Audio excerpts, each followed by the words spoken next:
Denise and I are both from Metropolitan State University. We will tell you a little bit more about that school on the next slide. I am adjunct faculty at Metro. I've been there for, I think, 11 years now, but I've started to lose track. All of my courses are in the College of Management, and I typically focus on human resource management courses. So I've taught staffing, training and development, and one of the courses that we'll talk about today.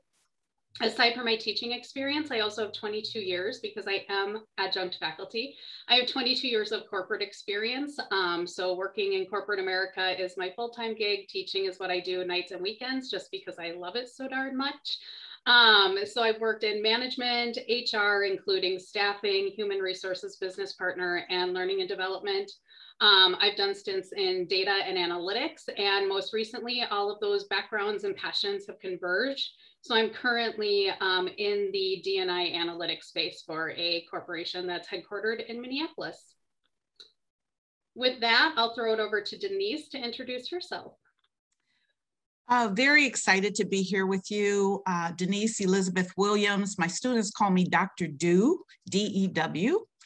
You're welcome to do that as well. I'm a professor at Metropolitan State in the College of Management, and my focus is entrepreneurship and innovation, diversity, agility, and organizational behavior. In 2 weeks, will be the department chair of management, entrepreneurship, and human resource development, so very excited about that. But I also share that I've had over 20 years in industry, in senior level positions with United Airlines, with Foot Cone and Building Advertising, with General Mills in Minnesota. And Robert Half International is an international personnel or talent management organization. And the reason I mention that and why we wanted to make sure that we integrated the industry background is because of this topic. For my entire career, I was the only female and the only person of color. And so that experience is integrated into the classes and the learning that we do related to that. So the time we spend together, we're very happy that you've chosen this opportunity to engage. This is designed to be very interactive. You guys are subject matter experts too, because we all have had this unique experience, particularly in the last 15 months, of having to be on the online platform. And for those of you who have either been in the teaching of anti-racism or diversity, equity, inclusion content, or your students have been engaged with that in their real lives, and it has impacted how we are utilizing in our classrooms and our formats, and what we've had to do to adjust our content and our flow to be compassionate instructors and educators. I don't know about you, but it's been like we've been midwives and coaches and ministers and all of these different things in addition to the teaching aspect. So our topic today about how do we take anti-racism online, particularly since it is such a sensitive trauma inducing conversation in a lot of cases. The online format, how do we create these inclusive classrooms, particularly when you have an asynchronous class? You know, the challenges of that, we're going to talk about those challenges. And remembering that our responsibility is that we're building capacity for future leaders. We're building capacity for these leaders, for these citizens that are going to be in our world, in our country. And this is a primary critical conversation about understanding self and understanding others and navigating within these new complexes, these new environments that we're in. So the challenge that we've had to navigate of combining this challenging topic with online is what we want to talk about. So today we're going to share a model that we've used and some strategies that we've used. We do ask that you take something to take notes on, because this is not a one-way conversation. We really want your feedback on if you think these are relevant for you, and we're going to ask you for your own best practices. So our goal is to end today with all of us being wiser and have more information about how we build a collective wisdom and best practices in this area. And with that, I'm going to pass it over to Tina. And I apologize, Denise. I wasn't keeping up with slides. I was just looking at you and listening. That's all right. That's all right. So to help ground you in Metropolitan State University, where Denise and I both are, it is located in the Twin Cities of Minnesota with 5 different campus locations. It is part of the Minnesota State University and College System, which is comprised of 7 universities and 30 community colleges. Our university serves more than 10,000 students, and most are non-traditional. So they are often working adults, full-time working adults, returning back to school for the first time in order to meet personal, career, or educational goals. Or even if they are the traditional age student, they are often working full-time. And so they're dealing with more than, you know, a traditional student is. 52% of our student base is diverse. Most are first-generation college students, and we serve the largest group of veteran students in the state. So that gives you some kind of perspective and background into our students, and also kind of to Denise's points, how this curriculum can be triggers and traumatic. We're talking about anti-racism with people who have lived experiences and who are victims of racism, right? And so there's a really fine balance to walk. But the school is doing it successfully. So we are in the top 3% of colleges in the nation for the Social Mobility Index, which, if you're not familiar with that index, is just a way that they measure how well you elevate students from a low income strata into the middle class by 5 years of graduation. We are also the first university in Minnesota to make it onto this list. Tina, excuse me, before you go into your courses, I think it's also important to recognize we're ground zero for the George Floyd tragedy. Yeah. And so that has directly impacted the classroom, the concerns of students, the concerns, and everything that has happened to address anti-racism within our university and our classrooms. So that'll be integrated in our conversation as well. Yeah, absolutely. Thanks, Denise. Are there any questions about Metro State or our student population before we move on? Okay. So to talk about some of the strategies that we've employed and share some examples of what we've done on how to integrate this curriculum, we've chosen 2 courses. The one on the left of your screen here is the one that I teach, which is Understanding and Addressing Race in the Workplace. And the one on the right is the one that Denise teaches, which is Managing Diversity in the Workplace. So really quickly, Understanding and Addressing Race in the Workplace. Both of these courses meet Metropolitan State University's anti-racism rigor requirements. So all students at Metro State are required to take at least 1 course in anti-racism. Both of these courses meet that criteria. This course is new. I developed it 4 or 5 years ago at the request of the college to fill a gap that we had in this content and offering this type of course. And I will say that my first offering of it, I went straight into racial issues in the workplace. And what I actually found that semester is that we had to dial it back and go backwards because many of the students did not understand why we are in the situation that we are in today and why we even needed to talk about this. So I had to throw that course out, completely rewrite it. And instead now it is divided into 3 sections where we really develop that baseline understanding. So first we look at the racial history of the United States. Then we take a look at how all of that came together and became systemic racism and institutional racism that is impacting every area, every policy, everything that we do. And then we apply that to racial issues in the workplace.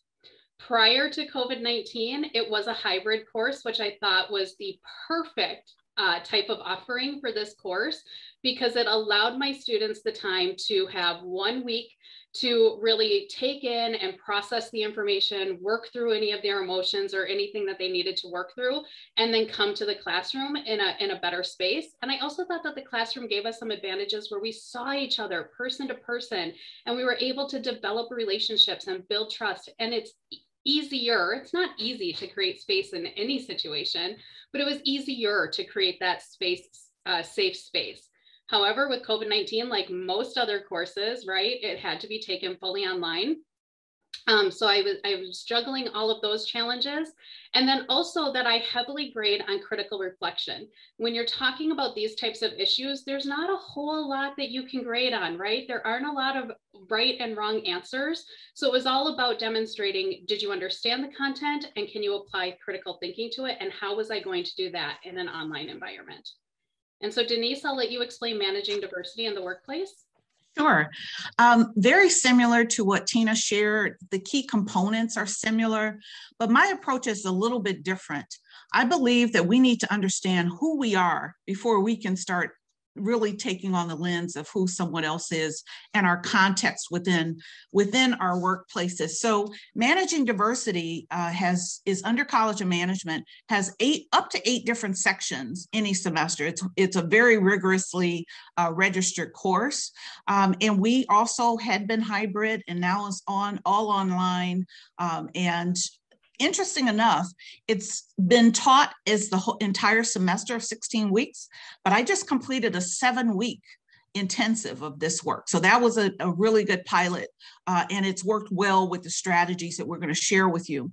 But I've been focused more on practical application, understanding the theory, but as far as I'm concerned, particularly since we have our BIPOC students, when they walk out, I don't necessarily need them to remember a particular date of a history. I need them to have tools in their toolkit to be able to see how they're navigating what's happening to them and how to negotiate that. So there's a lot more focus on awareness, self-awareness, awareness of others, a lot of focus on subgroups, understanding others, people that are different than you, a lot of engagement, a lot of case engagement, a lot of examination of your beliefs, your attitudes, and your biases, a lot in implicit bias, so that there's that awareness. Really looking at presenting the value of having a diverse workforce. So communicating, I think there was a question in the chat, but communicating why this is important is because we have a diverse workforce that we're working in, and really leaving the students with some practical tools for application. I just had a session yesterday, that really confirmed students saying, yes, my world changed. I didn't even know that people had problems when they came with me. So this assumption that people understand what they're working in and walking in gets really redirected when they get a chance to be exposed to some self-experiences. Tina? Yeah, I'm just answering Tommy's question in the chat. I'm about to hit send. Okay, and then the answer to Beth's question is undergrad, yes. Upper division undergraduate. All right. Okay, so we're going to focus on 2 main challenges, and Denise has started to allude to these. But the first one is, how do we take these safe spaces where we were trying to encourage open, thoughtful discussion and participation and take that online? Perhaps it was just me, but I feel like it maybe wasn't, but that felt like a really daunting challenge. So first of all, I was already teaching other courses like staffing, training and development in fully online asynchronous forums. And what I was finding in those courses, hopefully this resonates with you as well, is that the quantity and the quality of the discussions was not really a discussion. So students were taking a very transactional lens, and their responses were devoid of critical thinking and emotional investment. So typically what happened is you posted some content, I posted some thought-provoking questions that I expected them to answer. They would post their initial responses, sometimes in a nice quality way, more oftentimes not. And then because I required a response to other students, they would pick one student's post to read. They would diligently read it and post like a 2-3 sentence response, and then they were out for the rest of the module. Like that was all they did.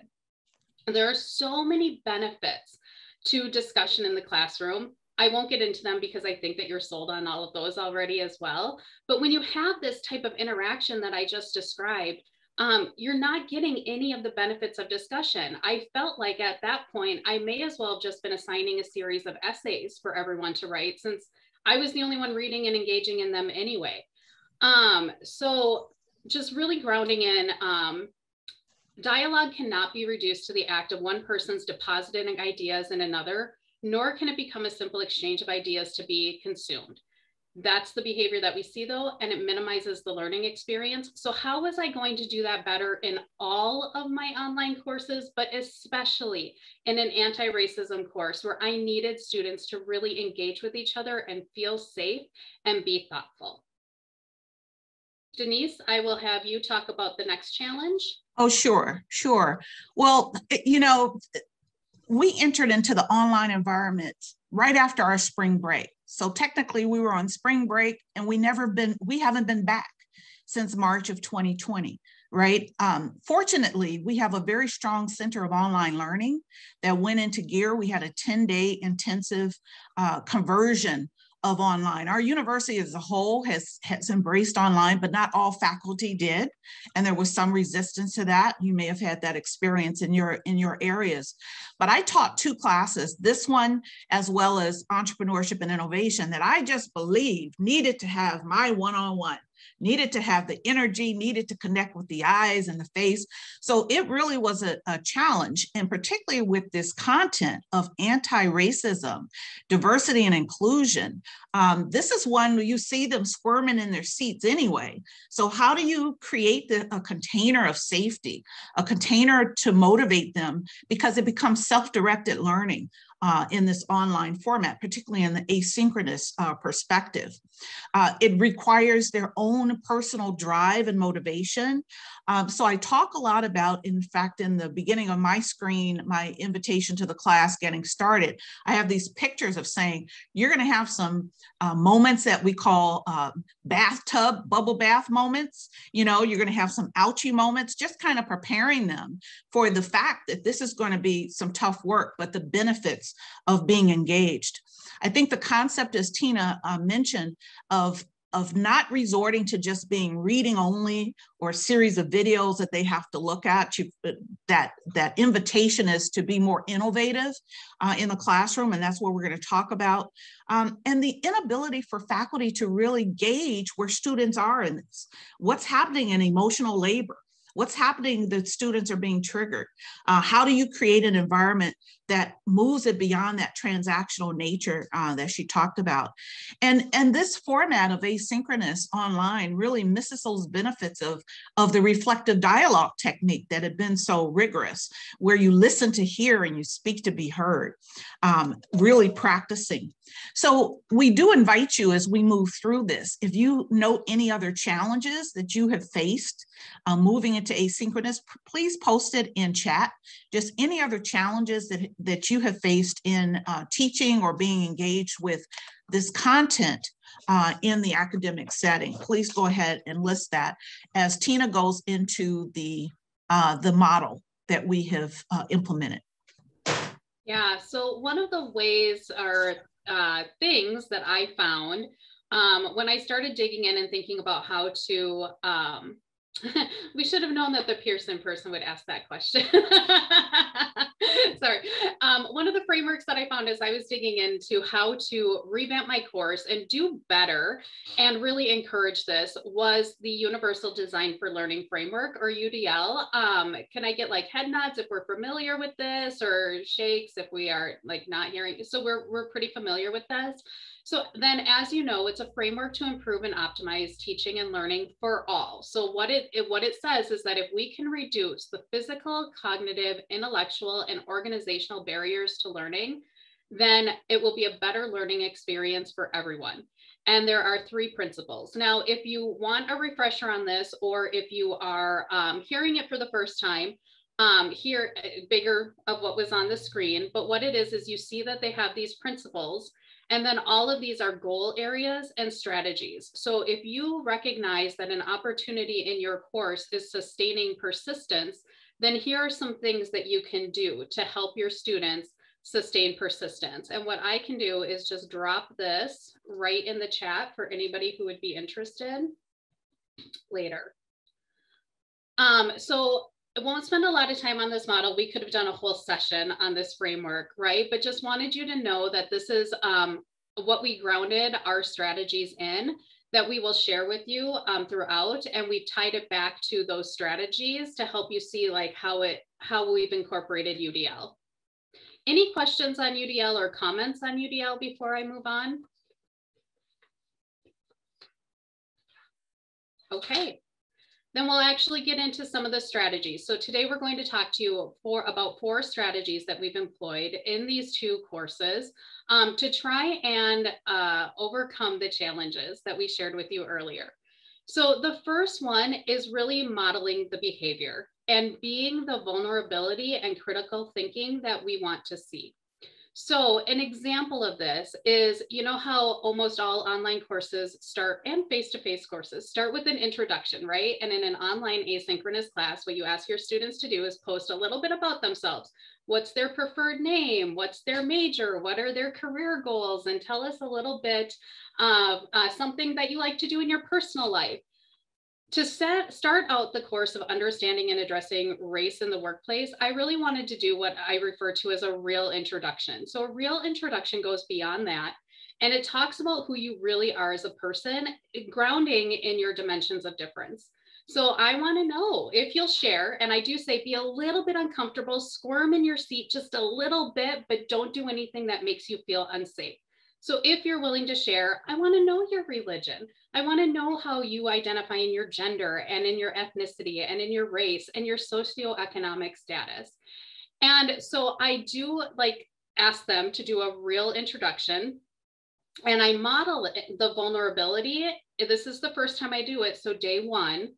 And so what go away. There we go. So what I do is I actually post an example. So I use VoiceThread, which is a tool that Metropolitan State University provides for us. And I go through the typical introduction. Before I started incorporating the dimensions of difference, this was how I introduced myself to my students. I'm a learner, so here's my educational credentialing. I'm a teacher, so here are the courses that I've taught.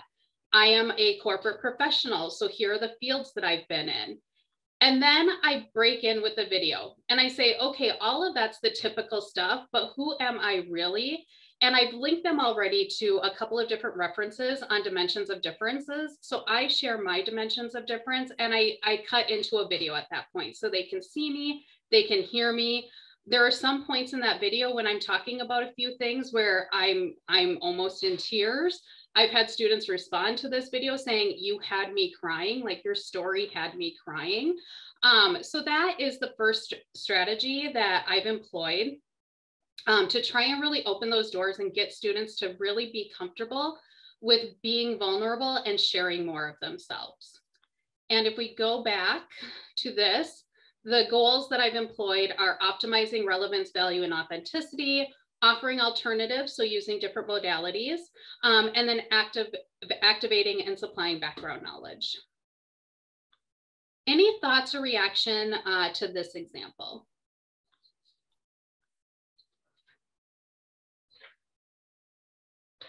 Okay, if something comes to you, feel free to throw it in the chat.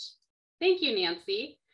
The second one is establishing guardrails for learning. So when you're talking about content like this, it's really easy for, we all bring in our own lived experiences and different perceptions and biases that we have. And it can be easy to get defensive or to assume negative intent. Instead, what we need to do is really set some boundaries in a course like this about how we could operate instead. And so I will just share the guardrails for learning. Denise, do you think we're allowed to admit people? Probably not. No, we're not supposed to do anything with that button. Okay, and let me get rid of the comment. So this is probably very small. Let's see if I can. So basically, going through some of the typical classroom stuff, like I need you to be prepared. I need you to ask questions. I need, you do your homework essentially, right? But also getting more into the personal things, being open, not judging, being present. Every perspective has a right to be shared and be heard. That's not a choice, but you can choose what you do with that perspective that you've heard. To accept non-closure, Misery is optional. Assuming positive intent, we have to go back to assuming positive intent a lot throughout the semester. And then honoring your truth. So not only should you not stereotype others, but don't let yourself be defined by stereotypes or what you think others perceive you as, and really trying to create a space where they can be true to themselves. And so I have them all review this, and the comment is me on video talking about them, and they all have to reflect on it and think about which ones will be easiest for them, which ones come naturally, and which ones will be most difficult. And then in the responses to the discussions, we help them strategize tips for how to get over the ones that are managed, the ones that will be more difficult. And then I also give them the opportunity to revise or add to them. And then I own editing it and posting a final version of our guardrails for learning within the next couple of days of the next module. And I feel like this is important. I've gotten a lot of great feedback from my students on how important it is to do this for this type of course. But the real measure of success, in my opinion, is that throughout the discussions, throughout the semester, I see them referencing back to these. I see them when they're reading an initial response, and their response saying things like, okay, going back to our guardrails and quoting these. And so that's how I know that this is meaningful and has helped create that safe space. Questions or comments on this example?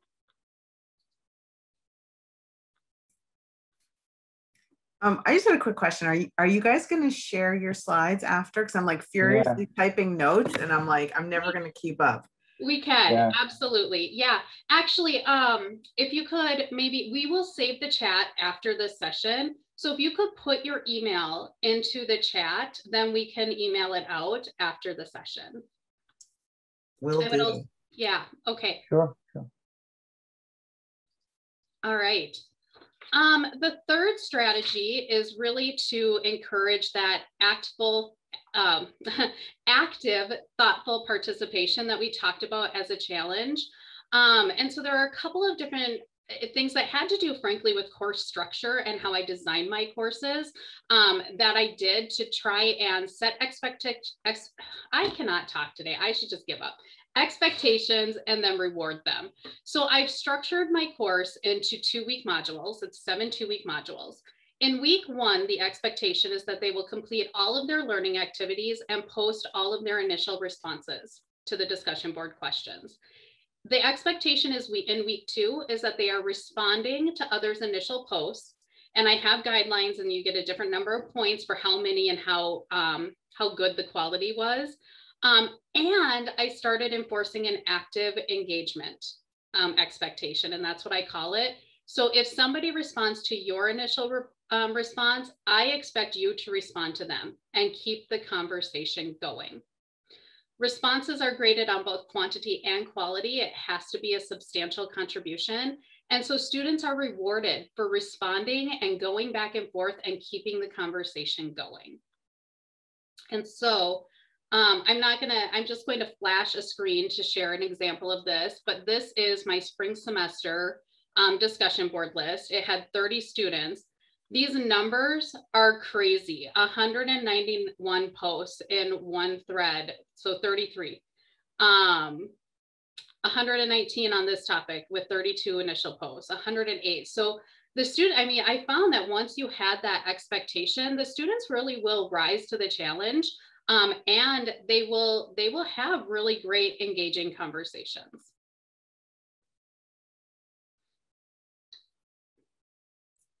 Is this I'm sorry to ask one more question. Was that in your Canvas? We used D12. Yep. Okay. Yeah, was there something you were eyeballing? I was just wondering what, like, because everyone uses different things for discussion boards. So I was just wondering, like, if it was your LMS or if it was another tool. Yeah. Nope. Okay. All right. And with that, I believe, flipping windows here, I will send it over to Denise to talk about our 4th strategy. Thank you, Tina. It's important. I really appreciate everything that she shared, and I do some similar things, but one strategy that I've used to overcome this isolation of asynchronous model and to increase opportunity for engagement is to establish teams. And so I do a similar deep dive at the very beginning of the course in two ways. One is I do establish some guardrails, but it's primarily around what are we going to call each other, the subgroups, because I find that that's such a triggering area. And I use an opportunity to have a conversation that not all African Americans want to be called African Americans, and the sensitivities of being called Black, Latino versus Hispanic. And so we set some guidelines in terms of the terminology we're going to utilize throughout the course. And that's geared around what's included in our text. And so that sets some real comfort level there, because we can get hung up on that. In terms of teams, I have two assignments that are in the first class or first week. What is it like to be in your skin? And the second one is getting to know your own culture. So those are two invitations with the same kind of introductions or invitations to vulnerability that Tina described, really getting into that. And those are the two exercises I utilize to do a matchmaking exercise. So I take their responses on those, and there's a lot of opportunity for narrative, but then I match them into groups of 4 to 5 teams of 4 to 5 individuals. And that is, I feel like I'm in eharmony.com a little bit, because I make sure that there's a really nice mix of gender, a nice mix based on the ethnicity, a nice mix based on religion, a nice mix based on values. And I also am very careful to not put very strong values, opposite values together, because we want this to be an opportunity for engagement and moving forward. And then I provide a couple of team exercises that require them to actually speak to each other. They can set it up any way they want to, through Zoom, discussion board. I don't really mandate the discussion board, because sometimes that gets to be a challenge, but they will talk to each other. They'll use Zoom. They'll do whatever they need to do to meet the rigors of the assignment. And that allows them to have conversations across all of these different dimensions, not just demography, but beliefs, attitudes, etc., and to open up that discussion. That's really important. And then the variety of assignments that they have are individual. However, I do encourage them to meet with their teams for feedback and information. How would you have answered this, etc. Especially because there is a series of individual assignments toward the end where I do put say African Americans and Euro Americans together, and they have to assess those differences. Arab Americans and Asian Americans, Latino Americans, etc. And so they have an opportunity to have this reflection, and then the invitation in those teams is to, if you are identified with one of these groups, provide input, because the caveat is also, no matter what textbook we use, it's a textbook. You know, it's research-based, it's evidence-based, etc. But it is still not, we don't want to create any more stereotypes, because we think we know about this subgroup because we read about it and hear all of what they're talking about, their history and their perspectives, their likes, their dress, their all of that. So it's really important to establish this as an invitation for curiosity. And what I have found in this opportunity is that I hear over and over again in both writing as well as the one-on-one engagements is that it's the first time that they may have even thought about it, or it's the first time that they ever had a chance to talk to someone other than themselves, because they're living and working in homogeneous types of environments. The other element of team that I do engage to get over the challenges and barriers of asynchronous learning is I set up what I call conversation cafes. So for 30 minutes, several times throughout the semester, I post the times that I'm going to be just sitting there in the Zoom room with the invitation for you to drop in. And I do enough of those throughout the semester that it can capture someone's time, the day and the evening, because most students are working until the evening time. And I sit there and few come in and we really co-create that experience with the first questions being, what has surprised you about your learning? What has pushed your buttons? What has given you an ouchie moment?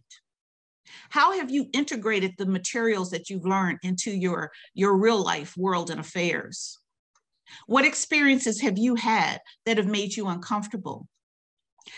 So those kinds of questions are allowed to come up, and just really, really delicious dialogue as we move through that process. So integrating the team. So it does employ our UDL goals of fostering collaboration and community, particularly with the pandemic. We've been so isolated. So I found that students really have valued having this opportunity to come together, particularly for this topic that they want to have a conversation with someone about something. And we have given them permission now to ask those questions. I give them permission to ask me anything about anything. And very clearly that clear to them, because it will look on the screen. And if I'm on the screen with another African-American female, I say, don't make an assumption that we're the same. You have to dig in and have that curiosity and have conversation. And even yesterday in our session, we had one young lady that said she was so grateful for the material because it gave her tools and questions to be able to go into her workplace and have this conversation. She was Euro-American. She says she works with a lot of Africans and she didn't even know they were from different countries, but she was able to ask that question and it improved the ability for their team to be working more productively and effectively. So activate and supply your background knowledge, give them information to process and visualize, and really they start to recognize that they have some mastery over themselves and the ability to communicate more effectively. Ina? Thank you, Denise. Is it working? I already shared this as we went through, so in the interest of time and not being redundant, I think at this point we'd like to move into discussion. So we did plan on doing breakouts, but and Denise, I think you would echo this. I think we can leave it up to the group if we want to do breakout rooms or if you'd like to just stay together and do breakouts. I recommend, let's just do a quick 10-minute check-in because I think we can have some more intimate conversation. The goal will be if one person would just take a few notes because we'll come back in and then have a collective ongoing. So maybe Tina, you can review the comments while I work on the breakouts. We'll put us together in teams of 2. So we'll have more intimate conversation in that opportunity, if you don't mind. Umesh, are you raising your hand? Yeah. Before we go on breakout rooms, I just wanted to comment because I think it's in the interest of all Great. teachers. I did a course like that here at executive level. And I really love some of the insights which you brought in. And I thought maybe I could just add on. I built this course specifically focusing on leadership competencies, but then I used an autobiographical approach.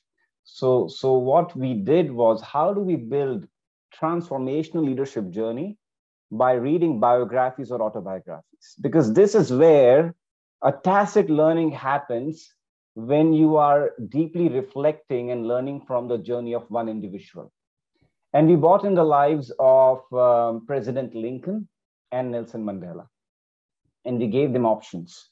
So it was a class of 10 executives, and we said, look, you have 2 leaders, choose one of them, okay?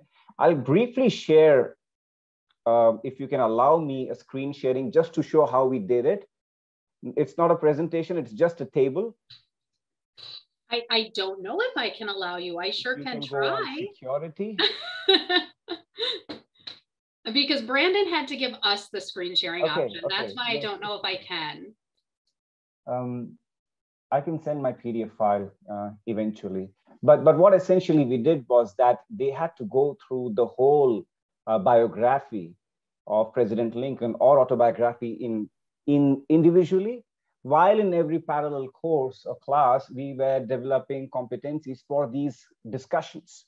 What do you think about certain episodes when Mandela was in prison, when he confronted certain issues? We engaged in active speech development exercise. So we gave them the speech of President Lincoln and the speech of President Mandela and say, look, how do you decode the speech? How did they structure the dialogue? How were they able to engage in discussing with people who had opposite views? And finally, we also asked them to make their own speech. So first is try to deconstruct, and I'm going to give you tough topics. Increasing minimum wage, increasing sugar tax, all these difficult questions on which they have to come and justify their positioning. And eventually we asked them to write their articles on their learning experiences. So this happens over 3 months. And we did that online. And why it is important, because we see the same racial issues in Brazil. We do have a colonial past. And I'm not Brazilian, I'm an Indian. Okay, so I come from a very different background. But for me, what is inspiring is that they can learn from the lives of leaders. And there is an inner transformational part which I cannot touch, which happens over the 3-month period when they learn to relate their emotions with the leaders. And South African Consulate actually partnered with us and they said, look, Umesh, if the people who are reading the autobiography of Nelson Mandela, and if they are writing articles on Nelson Mandela, we would be happy to post it on our website. But the learning objective is this. What have you learned from the life of Nelson Mandela? That is at the end of the course. We want you to write it and share it with the broader community. So write an article on LinkedIn. So they write it on LinkedIn, they share their learnings, and these were actually shared by the South African Consulate. They actually wanted to invite the granddaughter of Nelson Mandela, but due to logistical issues, couldn't. But that's what I want to encourage you as well when you are looking at these issues. Look out to reach out to diplomatic missions. And eventually I can also share my course pedagogy, and I would like to learn from yours as well. That's it. Yeah, thank you so much for sharing that. There are a lot of requests in the chat for you to upload your document, or maybe even we can share the email addresses with you and you could email it out to us after, but that was... I'll do it right away in the chat while the time you create the breakout rooms. Okay. Sorry, I'm just trying to get back set up to share. So in the breakouts, we put some suggested questions. If you're using the UDL framework, if yes, how? If you're not, do you see how you maybe could use it? If you don't want to talk about UDL, don't, talk about the strategies that we employed or the things that we did. Feel free to think of things that we could do differently. But I think maybe most importantly, because one of the most valuable things that I get out of attending a conference is thinking about how I can apply this to my courses, right? Always looking for ways to get better. So if that's what you want to talk about that. These are just some suggestions. To Denise's point, I think what we would ask is that you have a conversation and then one of you be willing to share back when we come back together in the large group about whatever you talked about. Fair? And I think we'll have about 7 minutes for this breakout. This is actually an implementation of the strategy of UDL, where we get a chance to have diverse opinions, diverse folks coming together in a one-on-one. We do find that having that more intimacy really facilitates more dialogue. So we just want to try this and have you have that experience. And you'll get a notice 60 seconds before that we're coming back. We're going to go into 5 different breakout groups. So you should see an invitation. Just click join and you'll be with someone delicious.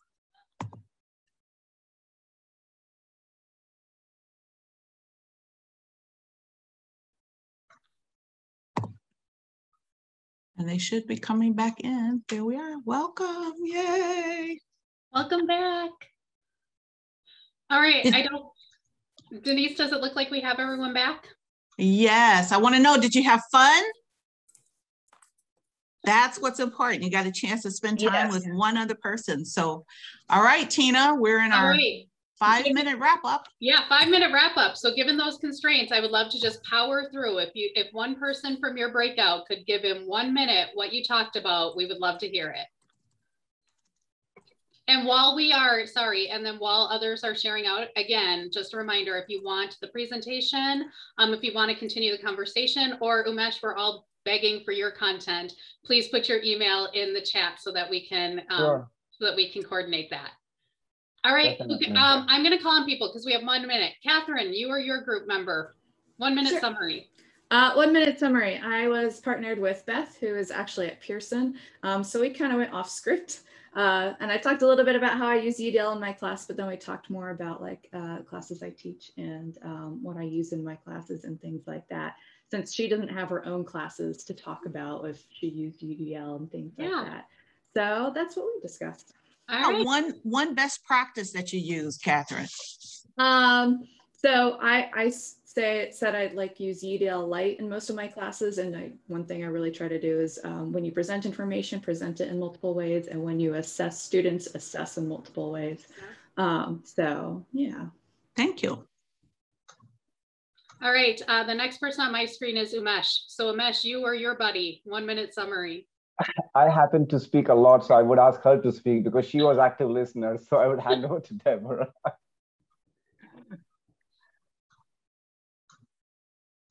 Who is your buddy, Umesh?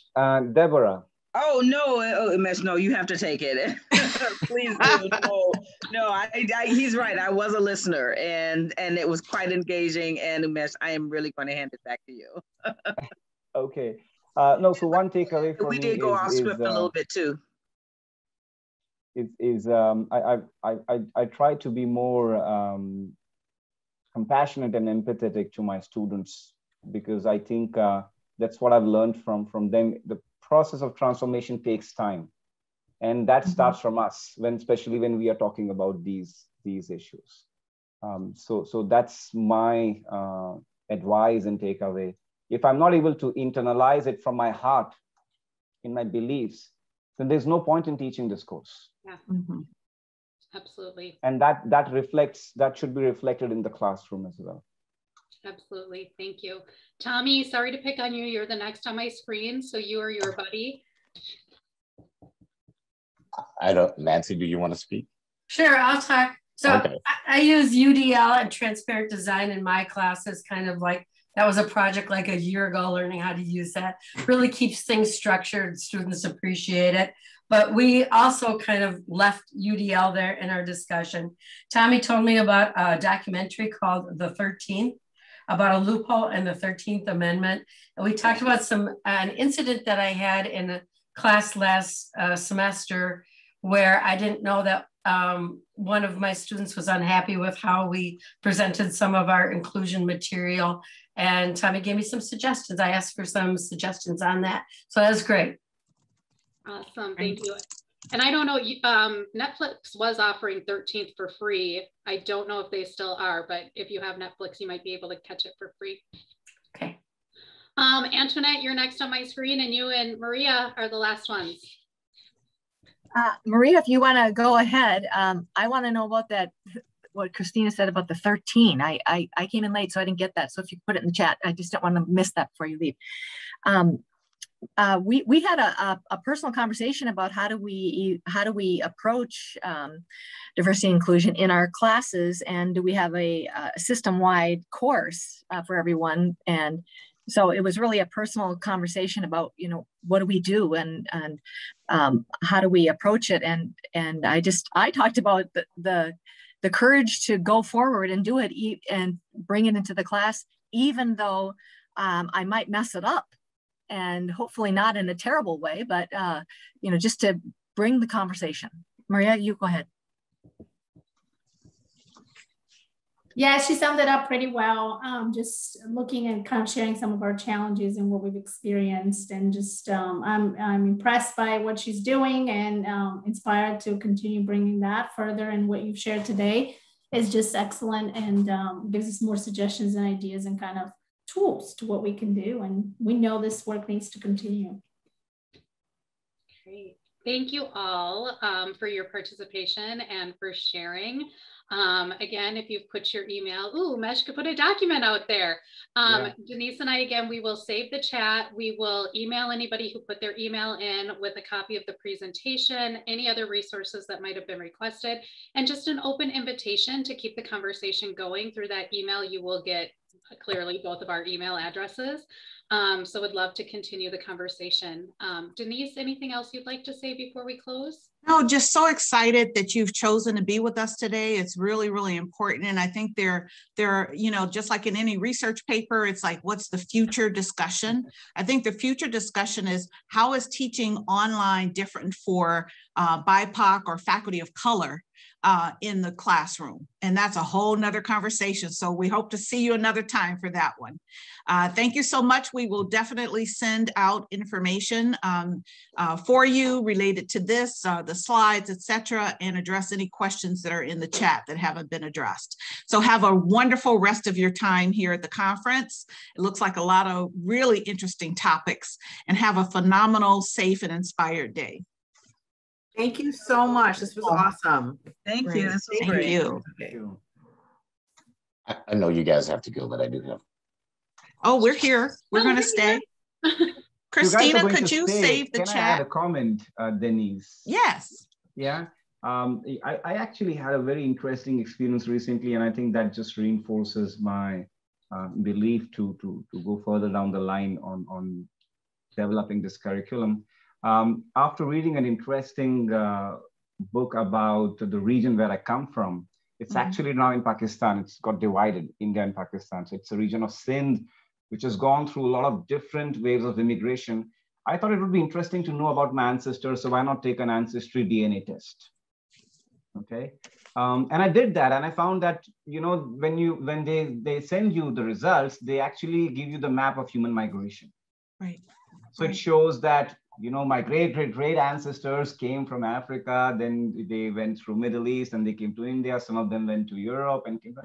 So now at least I can tell to my students, hey, scientifically, you and me, we are having same blood, same genes. Not just about belief, okay? So I'm as much as African as you are. I'm as much as Indian as I should be. But at the end of the day, we are connected.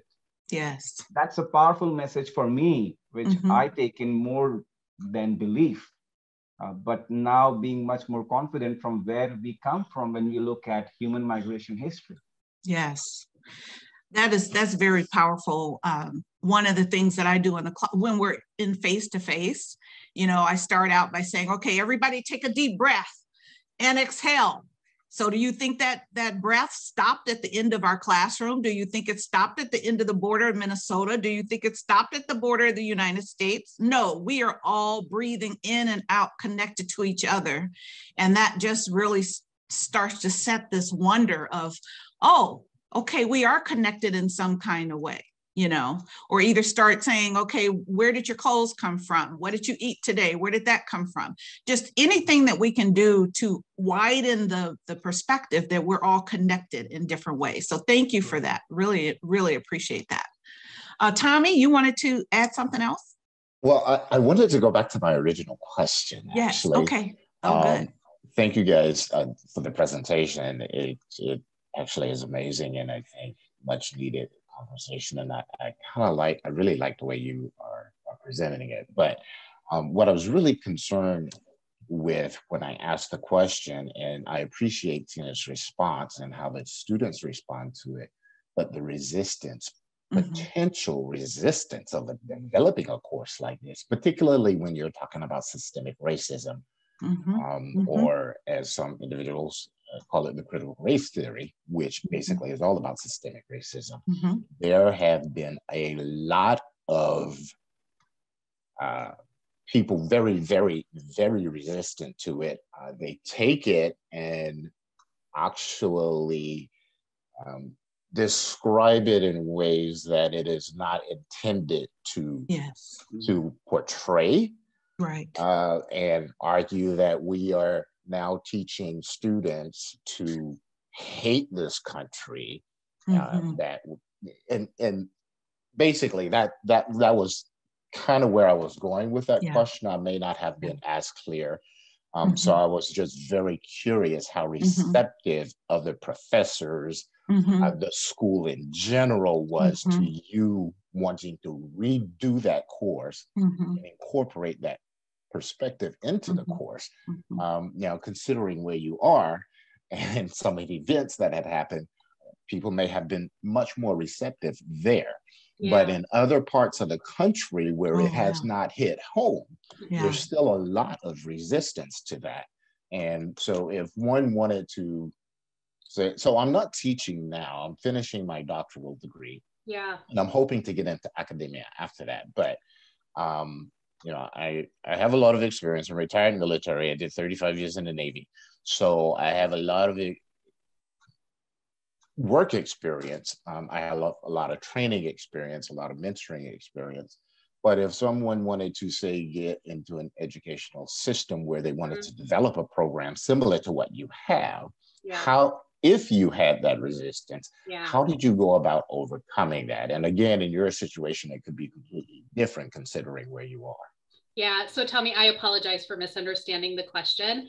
No, it was my fault. I wasn't explicit. No. So I will say I have not encountered that resistance for that course. And I just pasted into the chat. So the university decided that this course was needed and this gap needed to be filled. I was just the person that got asked to design a course to meet this gap. But if you look, what I pasted in there were actually the learning objectives that the university set forth for this course. So I had to design a course to meet these learning objectives. So as you can see, like I was minimizing the first couple because I thought that students were further than they were. And I was focusing more on other ones. But if you really look at these learning objectives, the university decided that this was a need and that these were things that needed to be taught. And the other thing I will say is that it was initially developed within our college for the human resource majors. And so while it met a racial rigor requirement, enrollment was a little low because students, to meet that requirement, students were often taking other courses. And so the university has been so supportive of this course that we actually got it approved to meet a liberal arts requirement also. And so they dug deep into my syllabus, into my learning objectives, into the content I had created and the assignments I was giving. And I met no resistance, just a lot of support, and they approved it to be a liberal arts requirement. And they've also indicated an interest in including it in some other major or minor programs to help students meet those requirements as well. So I have not experienced that resistance at this school with this course. Does that answer the question better? Yes. Okay. Yes. Okay. So Tommy, that's Christina's answer. So my answer is you are hitting on a really important point. And that was the thing I mentioned about future research or future conversations, because there are up to 8 faculty members that teach the managing diversity, and our range, we have a continuum of how we approach this. You heard from my approach, and part of my approach of going from the inside out is because of the very issue that you talked about. I have a Euro-American colleague that teaches the same course. I cannot teach it the way she teaches it. I will get pushback. I don't start out talking about white privilege as, for example. I had another colleague, not in our university, but that was associated with a colleague of mine who on the first day, she showed the white privilege video, and she's got her PhD in this, right? Or a master's in it, not at our university, but she had so much resistance from the students, particularly the white male students, pushed back against her and went straight to the dean, straight to the president, without looking at her curriculum. The president, so within the first couple of weeks of the semester, she had her career was on the line. The people who, this was all through the Trump experience. They had people that found out her home address, people found out her children's school. So they had to get the FBI included, all that, because she was teaching this type of course. So you have a reality there that that I have been very concerned about. And that is why I teach it the way I do. I teach it from the inside out. And the way I even handle the conversation about white privilege is I do an exercise about privilege. What privilege do you have or see from your cultural lens? So we put it in a larger context, and then we talk about this concept of white privilege and what it means. So I really have been very conscious of how to work within that construct and that conversation. And I think you have to be strategic. You've got to realize that it's going to be ouchy moments. And that's why I set it up in the beginning with pictures of bubble baths, because I remember one of my students in a prior semester said, Dr. Du, I got to tell you, when I come out of this class, I have to take a bubble bath. I just put it on my calendar that this is a bubble bath moment. So I utilize that feedback to say, it's going to be an ouchy moment. And if it's going to be ouchy, if you get an ouchy, lean into it and let's talk about it. So there is that reality. That's awesome. Yeah. Thank you. Mm-hmm. And if I may also add to that, yeah. Tommy, what we did and my approach was completely different. I focused on leadership. Mm-hmm. That's a complete different way of bringing in different issues, where you really see that what brings transformational changes in an organization and an individual is the leadership. So I really take a skills-based approach rather than race-based approach, where racism comes in automatically. Mm-hmm. Okay. So we are talking about emotional intelligence. One of the quick takeaways from my class, and the students loved it, was President Lincoln was always writing letters, but waiting for some time before he used to send it away. He's like, now I'm much more aware about sending emails right away, giving feedback, strategic decision-making. So when you look at those skills, you can actually build a leadership course on that. So I actually built a leadership course. It was known as Sustainable Leadership, Learning from the Lives of Leaders. And now this semester, I'm going to try that with Gandhi. I love it. Yeah. And I don't know how I will make this curriculum, but I just got the idea from your course now, so I will have a much more structured approach. But that's my angle, okay? It's being much more diplomatic, but perhaps because I'm also the professor of OB and not deeply involved in racial issues because I'm not from these places. But then what fascinates me is history and lives of leaders, and that's what inspires me. So that angle helps me in developing the course content. And that is easily acceptable. Leadership is one of the most sought courses in any of the schools. Executive education, bring in cases. People love reading about it. Harvard bestsellers talk about President Lincoln. Forged in Crisis really talks about the life of Frederick Douglass and President Lincoln. That's a really good idea. What's interesting too, that's making me think about this is a recent discussion we had with faculty, because in our College of Management, if you came to one of our department meetings, it would look like the United Nations. And it's really interesting how, particularly in Minnesota, these lines of how they, even how they calculate African Americans, they will add people originally from Africa, but now that they're in America, they're African Americans.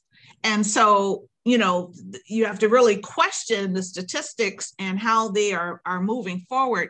I was on a dissertation committee with a gentleman from Ghana, and he had lumped African Americans and African Americans born in the US and folks currently in African America, born in Africa, and just assume that they were the same, that the values were the same, the beliefs were the same, all of that. So there's a lot of confusion about that. And we also have to have conversation about your perspective if you come from a country that didn't deal with race. I have colleagues from India who, until they got to the United States, didn't describe themselves as faculty of color. So they were confused when they came in. Why are people continuing to put me into the faculty of color? I'm white.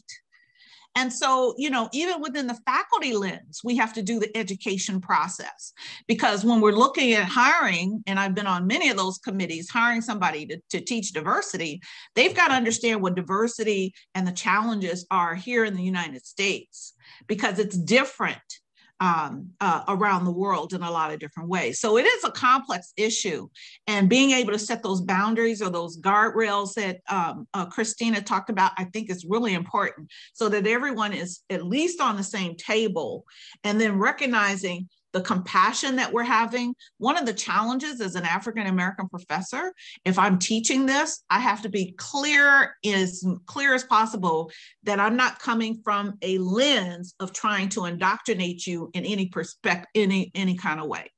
And I think that's even in research, you know, women that write gender research there's some bias about that. So it's a natural inherent of those biases, and being able to design your pedagogy in a way that allows you to move around that, or at least be aware of that, I think is really key. But you ask a really important point.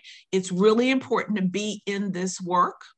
It's important as people of color to be in this work, because what I find, and that's one thing we're having this discussion in Minnesota, it's like blood in the water after George Floyd, literally. Everybody was looking for a diversity officer, looking for diversity. I mean, we can't even get faculty or leaders, because everybody right now is looking for, you know, diversity faculty, diversity leadership, diversity deans, provosts, et cetera, creating new positions because they just never even thought that they needed that concern.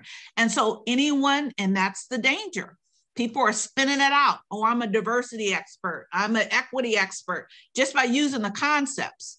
And they really may not know what they're talking about, or know these sensitivities that we just talked about. So it's really important. If you want to be in the field, you educate yourself, you get in it and understand all the dynamics of it in order to position in the most equitable way with integrity. Because I know a lot of folks out there getting a lot of money that don't know a thing. They're getting contracted. They're putting the shingles up, you know, and people are bringing them in, and I've had discussions with our own folks about that.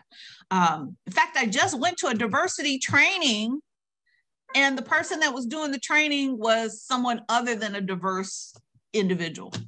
So here is a room full of people of color, and the person that's doing the training about diversity is not. And the people who hired her hadn't even thought about that. You know, so we are in a spot where we've got to do a lot of education for folks too. Deborah, you're still on the line. You want to add anything? Just I'm agreeing with everything that you're saying, and I just put in the chat. Some organizations are just checking the box. It's kind of like, yes, we did that, or yes, we have one. Yes. So we're good. This person's here. We may not treat that person well, or engage them, or so yes, and I'm seeing the same thing. A lot of people are getting these positions that, you know, sometimes I kind of question the backgrounds of some of the individuals who are, even if they are considered a diverse person. Sometimes their credentials may not, I don't know, rise to the bar of what I'd like to see. But I just think that there has to be more analysis done from the hiring organization about what they're looking for and what they want to accomplish. I appreciate that, and I know we're running on time. You guys may have some other programs you want to go to, but the other thing, Tommy, when you get into education, the other thing to recognize is you got to protect yourself too, because if you're going to be the one that they have in their university, you're going to be called to be on every committee that there is that addresses this issue. And you've got to recognize it. And right now we have a lot of faculty that are having education fatigue. You know, there's a fatigue of trying to continue to train and make people aware, et cetera, et cetera. So there's a need for leadership in that area, but also you've got to recognize that folks have to do their own work also. So, you know, feel free to continue to email Umesh, thank you so much for all of your input. You've given us some great ideas. I love that. I've utilized leadership development in the way you've talked about, but more in entrepreneurs. So students do the, the background of entrepreneurs, case studies, develop case studies with real entrepreneurs in the Twin Cities. So I really appreciate it. I come from the OB too, so that's really interesting to tie those two together, definitely. Our conversation doesn't end here. I'm sure we are going to be in touch. Absolutely. And Deborah, thank you for reconnecting. It seems like we just connected MOBTS, so let's do it more in between. Absolutely. Thank you. Thank you guys so much. Thank you. Really have a great day. it. Thanks, Tina. Bye now. Take care.